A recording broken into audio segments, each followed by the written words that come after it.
हरियाणा में 48 घंटे के भीतर कोरोना के 7 केस आ चुके हैं। अगर कोरोना वायरस ज्यादा फैला तो अमेरिकी राष्ट्रपति डोनाल्ड ट्रंप का अंतर्राष्ट्रीय मदद रोकने का फैसला हरियाणा पर भारी पड़ सकता है। दरअसल कोरोना के बार बार बदलते वेरिएंट का पता लगाने के लिए रोहतक पीजीआई में जीनोम सिक्वेंसिंग लैब खोली गई थी, जो अब बंद पड़ी है।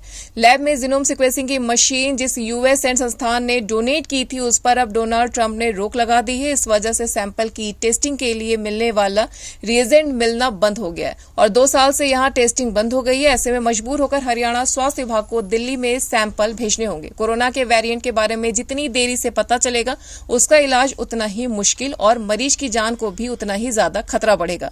यह स्थिति इसलिए भी चिंताजनक है क्योंकि अभी तक जो 7 मरीज मिले हैं, उनमें से किसी भी इंटरनेशनल ट्रैवल हिस्ट्री नहीं है। इसका मतलब है कि कोरोना देश के भीतर ही फैल रहा है। इसे देखते हुए स्वास्थ्य विभाग ने सभी स्वास्थ्य कर्मियों को सतर्क कर एडवाइजरी जारी कर दी है। देश में 2020-21 में कोरोना फैला था। इस दौरान कोरोना वायरस के महामारी बनने से अमेरिका की यूएस एंड राइज संस्थान ने हरियाणा को जीनोम सिक्वेंसिंग मशीन उपलब्ध कराई। यह मशीन रोहतक पीजीआई में लगाई गई। अगस्त 2022 में लैब शुरू की गई। इस संस्थान की तरफ से कोरोना वेरिएंट की जांच के लिए रिजेंट भी उपलब्ध कराया गया था। इसके बाद भी यह संस्था वेरिएंट के सैंपल टेस्टिंग के लिए रिजेंट उपलब्ध कराती रही। मार्च 2023 तक संस्थान मदद करती रही, जब तक कोरोना के मरीज भी बहुत कम हो चुके थे। इसके बाद डोनाल्ड ट्रंप इसी साल अमेरिका के राष्ट्रपति बने। उन्होंने अमेरिका में कई पाबंदियां लगाई। इनमें यूएस एंड राइज संस्था से मिलने वाली मदद भी बंद कर दी गई।